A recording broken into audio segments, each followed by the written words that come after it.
Bonjour les amis, j'espère que vous allez bien. Aujourd'hui, une nouvelle histoire. C'est vrai que ce n'est pas aussi facile de trouver des idées, mais ça reste quand même un défi pour moi et c'est pour ça qu'actuellement, ce que je fais, c'est que je me balade sur le web et je me focalise sur les commentaires des gens. Ce qui m'intéresse, c'est que les gens, ce que les gens disent. Euh, Ce qui m'intéresse, c'est ce que les gens disent, partagent, diffusent. Pourquoi je dis ça? Parce que ces derniers temps, je me suis posé la même question. Qu'est-ce qui intéresse les gens? J'ai toujours eu des difficultés pour tenir une longue conversation avec un groupe de personnes. Ça revient aussi à la barrière de la langue en partie, mais aussi le fait de ne pas partager avec le groupe les mêmes sujets, des expériences similaires. Ça m'oblige à enchaîner les questions sans partager avec eux ce que je vis. Le code général de faire partie d'un groupe, c'est que chacun porte sa pierre à l'édifice.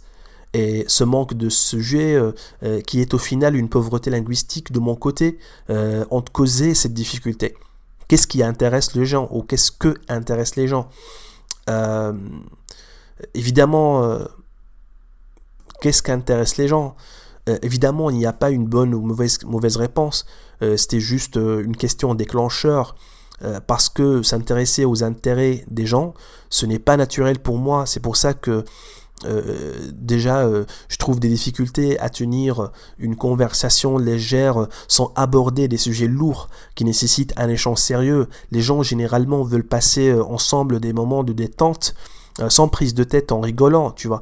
Donc je poursuis avec le sujet, hein, je vais arrêter, je poursuis avec le sujet de cette vidéo. Je vais creuser dans les commentaires sur la vidéo de Squeezie qui s'appelle le plus grand imposteur de l'histoire, où il raconte l'histoire de Fernand Waldo Demara, qui est un mythomane à la base, mais pas comme les autres, hein. Ce mec, il invente des mensonges pour exercer des métiers dont il n'est pas qualifié de faire. Et que ça marche pour lui à chaque fois. C'est une drôle d'histoire, et Squeezie, franchement, il est très marrant quand il la raconte. Bon, j'enchaîne avec le premier commentaire qui dit Lucas raconte tellement bien les histoires qu'il devrait les mettre en streaming. En plus, il raconte toujours l'histoire des gens qui font des choses illégales, mais pour des raisons positives et presque inoffensives. C'est qu'ils font ce genre d'histoire. Les meilleurs pour raconter ça, c'est Squeezie et Seb. Je suis tout à fait d'accord avec ce retour. Lucas ou Squeezie possède un talent pour raconter les histoires et c'est un sacré divertissement.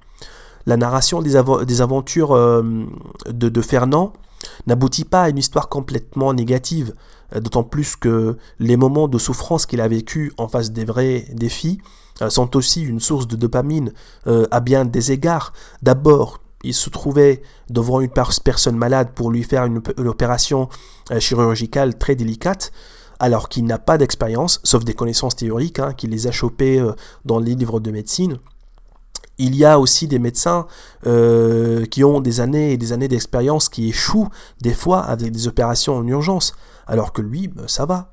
Avec zéro année d'expérience, il s'en sort bien avec ça, malgré ces moments intenses. Voilà. Donc le deuxième commentaire, je vous lis. Ça me rappelle le film Attrape-moi si tu peux, avec DiCaprio, inspiré d'une histoire vraie aussi d'ailleurs. Le mec se fait passer pour un pilote d'avion et un médecin. C'est juste incroyable. Tu devrais faire une vidéo dessus. J'ai regardé ce film, effectivement. Franck Abagna, le personnage mythomane joué par Leonardo DiCaprio, qui n'est pas aussi loin de notre histoire d'aujourd'hui, hein. Et les deux ont un point en commun, c'est que les deux, en fait, ils veulent exercer des métiers sensibles, mais sans prendre le temps de se former là-dessus. Donc imaginons qu'un mythomane se fait passer pour un pilote d'avion. Imaginons le risque de dizaines, voire centaines de personnes qui risquent leur vie pour qu'ils réalisent son rêve en grillant tout le processus d'apprentissage, en jouant un peu de théâtre. C'est incroyable. Il y a aussi le livre de Christian Chavagneux qui s'appelle Les plus belles histoires d'escroquerie. Je l'ai trouvé par hasard chez Fnac Darty et il raconte en fait les histoires drôles et leurs normes d'escroquerie réelles. Si ce thème vous intéresse et que vous voulez en avoir plus, je vous recommande ce livre, hein. Je n'ai pas encore fini ma lecture, mais franchement c'est parmi les bouquins qui m'ont capturé qui m'ont capturé, qui m'ont marqué mon esprit. Je vous remercie de m'avoir écouté jusqu'ici. N'oubliez pas à vous abonner à la chaîne. Je vous embrasse et je vous dis à très bientôt.